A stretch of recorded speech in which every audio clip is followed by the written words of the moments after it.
मतलब किसी ने 2 फुट भी खंबा हटवाना किसी के गेट के सामने खंबा, तो वो हर आदमी के दूसरे मकान वाले की एनओसी लाओ, दूसरे की गली वाले की एनओसी लाओ। मैं ये कह रहा था, जब आपने 1 इंच खंबा सरकाने के लिए एनओसी की जरूरत पड़ती है तो फिर 50 लोगों के पेड़ काटे, इसकी एनओसी कहाँ से लिया आपने? अगर हमारी पार्टी का प्रतिनिधि हो या अपने प्रतिनिधि हो तो उसकी कमी खलती है। जब तक हमारे बाबूजी यहाँ रहे, जब तक यहाँ रहे, यहाँ फ़ोन पे काम होते थे। अब मजबूरी में ये धरना पड़ रहा हमने। जिस आदमी के यहाँ अब तो कनेक्शन ले रहा हो अपने घर के नाम का, लेकिन कॉलोनी कट रही उसी की ज़मीन में भाई सी, और भी वहाँ लोग हैं, उनके लिए वो ले रहा, उन्हीं का पैसा लग रहा। और अधिकारी अपने लालच में आकर ये काम कर रहे हैं, नहीं तो बगैर परमिशन के वो 1 इंच भी खंबा नहीं सरकाते। लोगों के पेड़ काट लिए हैं ज़बरदस्ती उन्हें, ये उनकी दादागिरी का हो या उनकी गुंडागर्दी का हो।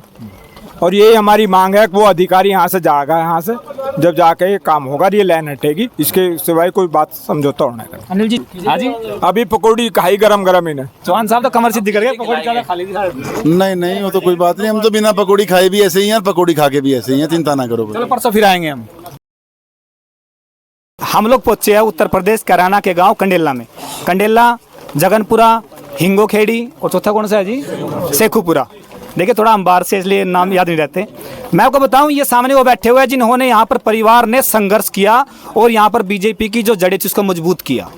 और यहाँ पर आज ये बैठे हैं, पूछेंगे हम इनसे कि क्यों इतना संघर्ष करना पड़ रहा है तार को उतरवाने के लिए, लाइट को उतरवाने के लिए। नमस्कार जी। धन्यवाद आपके चैनल का रावल साहब। हाँ जी, क्या बोलना चाहोगे जो लाइट की इतनी समस्या यहाँ पर चल रही है? लाइट की समस्या में अधिकारियों की गलती है, और जिसके बारे में लाइन जारी है। मैं सबसे पहले तो बताऊं, कि इस क्षेत्र में थाने में कोई इंक्वायरी कर लो, उस पर इतने मुकदमे हैं, इतने किसी बड़े बदमाश पे वो हमेशा खुरापाती है, गोंकस है, उसका काम ही दंगा करने का है। अच्छा, मतलब जो अधिकारी है उसके ऊपर बता रहे हो आप? नहीं, अधिकारी नहीं, जिसके यहाँ लाइन जारी है। तो लाइन ये प्राइवेट सेक्टर को बेची जा रही है या किसी कॉलोनी में जा रही है, क्या आप बताओगे इसके बारे में? जिस आदमी के यहाँ अब तो कनेक्शन ले रहा हो अपने घर के नाम का, लेकिन कॉलोनी कट रही उसी की ज़मीन में भाई सी, और भी वहाँ लोग हैं, उनके लिए वो ले रहा, उन्हीं का पैसा लग रहा। और अधिकारी अपने लालच में आकर ये काम कर रहे हैं, नहीं तो बगैर परमिशन के वो 1 इंच भी खंबा नहीं सरकाते। लोगों के पेड़ काट लिए हैं ज़बरदस्ती उन्हें, ये उनकी दादागिरी का हो या उनकी गुंडागर्दी का हो। और यही हमारी मांग है कि वो अधिकारी यहाँ से जाएगा, यहाँ से जब जाके ये काम होगा ये लाइन हटेगी, इसके सिवाय कोई बात समझौता होने का। अनिल जी, चौहान जी, ये बताइए, आप जब यहाँ पर सरकार आपकी है और इस सरकार के होते हुए भी इतना लंबा संघर्ष करना पड़ रहा है यहाँ पर आपके किसानों को, और आप भी यहाँ इनके साथ बैठे हो, इससे पहले हमने आपकी वीडियो देखी है, उसके बारे में क्या बोलना चाहोगे? क्यों इतना लंबा संघर्ष करना पड़ गया? ये इस क्षेत्र का दुर्भाग्य है कि यहाँ के प्रतिनिधि ना होने की वजह से। जो जनप्रतिनिधि है उन्हें तो लोगों की समस्या से कोई मतलब नहीं है, लेकिन जो अगर हमारी पार्टी का प्रतिनिधि हो या अपने प्रतिनिधि हो तो उसकी कमी खलती है। जब तक हमारे बाबूजी यहाँ रहे, जब तक यहाँ रहे, यहाँ फ़ोन पे काम होते थे। अब मजबूरी में ये धरना पड़ रहा हमने यहाँ से। जो लाइट की बात कर रहे हैं, यहाँ पर ऐसा बोला जा रहा है कि स्कूल भी आता है, बच्चे स्कूल से भी आते हैं, जिग जैग यहाँ पर क्रॉसिंग दी गई है, तो इनकी मांगे जायज़ है? इनकी मांग एक नहीं, इनकी मांग 10 मांग जायज़ है। सबसे पहले तो बच्चों की है, गाँव की आबादी के ओवरलोड की है। ये बिजली घर भी बाबूजी ने विद्युत मंत्री रहते हुए अपने बनवाया था।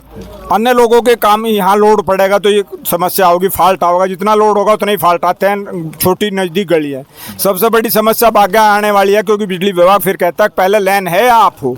अगर जहाँ एक फिर लाइन खींचेगी फिर वो हटाते हो, फिर उनका मतलब है पहले लाइन है। अभी गन्ने का सीजन आने वाला है, यहाँ सेंटर की मांग आ रही है, यहाँ गन्ने का ट्रक उसके नीचे नहीं निकल नहीं सकता। सबसे बड़ी आगे की भी तो बहुत समस्या है, चलो यहाँ तक भी हो निम जाएगी, लेकिन अगली समस्याओं के लिए फिर अधिकारियों के रवैये नहीं ठीक होते। एक हमने आपकी वीडियो देखी थी, अधिकारी के साथ आपकी जो खींचतान में जो बात हो रही थी, वो पूरा मुद्दा था क्या? थोड़ा बताओगे इसके बारे में? यही मुद्दा था उनका। हमें भी रोज काम पड़ते हैं अधिकारियों से, हम भी कहते हैं, हमारे पास भी लोग आते हैं। अगर हम कहेंगे भाई इसे थोड़ी सी समस्या, किसी ने 2 फुट भी खंबा हटवाना किसी के गेट के सामने खंबा, तो वो हर आदमी के दूसरे मकान वाले की एनओसी लाओ, दूसरे की गली वाले की एनओसी लाओ। मैं ये कह रहा था, जब आपने 1 इंच खंबा सरकाने के लिए एनओसी की जरूरत पड़ती है तो फिर 50 लोगों के पेड़ काटे, इसकी एनओसी कहाँ से लिया आपने? तो क्या जवाब था उनका? पहले तो वो बोले पेड़ कटे नहीं, मैं कब पेड़ कटे उनका जवाब दो मेरे, तो जब ही वो फिर चुप हो गए, फिर उसके बाद जवाब नहीं दे पाए।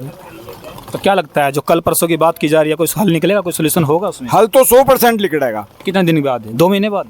2 महीने बाद नहीं, हल तो निकल कर लाइन खींचती नहीं, लाइन तय होगी, लाइन नहीं खींचने की, वो अपना समस्या का समाधान करे, वो कहाँ से लाइन ले जा कहाँ से नहीं, वो उसकी सिरदर्दी है। हमारी समस्या तो ये थी, अब हमारे यहाँ से ले जा लाइन नहीं जाने की तो नहीं जाने की। चौहान साहब देखिए, परिवार सभी का है, गृहस्थी में सभी है, यहाँ पर पशु भी है, खेत का काम भी है। किसान अब यहाँ बैठेगा, बारिश में अपना खेत का काम करेगा, दिक्कत तो वो भी है ना।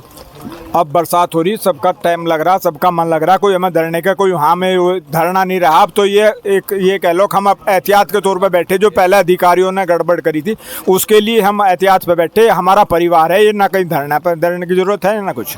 चलो, आपको लगता है कि सोल्यूशन हो जाएगा? 100% सोल्यूशन होगा। ये नहीं बताओ कब तक होएगा? जल्दी, परसों ही हो जाएगा। चलो, चौहान साहब भी बोल रहे हैं नहीं हो जाएगा। चलो देखो भाई, हाँ जी परसों लगा, अब नवी सभी ना खाना नहीं खाया शायद किसी ने। चलो भाई, खाई सबने अभी। हाँ जी, अभी पकौड़ी खाई गरम इन्हें। चौहान साहब तो कमर सिद्धि कर गए, पकौड़ी ज़्यादा खा ली थी शायद। नहीं नहीं, वो तो कोई बात नहीं, हम तो बिना पकौड़ी खाए भी ऐसे ही हैं और पकौड़ी खा के भी ऐसे ही हैं, चिंता ना करो। चलो परसों फिर आएंगे हम। ठीक है जी, धन्यवाद आपका। देखो हम लोग पहुंचे थे, आपके सामने बातों को रखा, आपके पास में है, लेकिन जो किसान बारिश में यहाँ पर अपनी घर से छोड़ के यहाँ बैठा हुआ है ना, उनकी सिचुएशन को समझो आप। उनकी प्रॉब्लम जेन्युइन होगी तब यहाँ पे बैठा है। आप लोग कमेंट करना और आप लोग बताना कि आप कैसे मानते हो इस चीज़ को। तब तक के लिए सभी को नमस्कार, जय हिंद, जय भारत।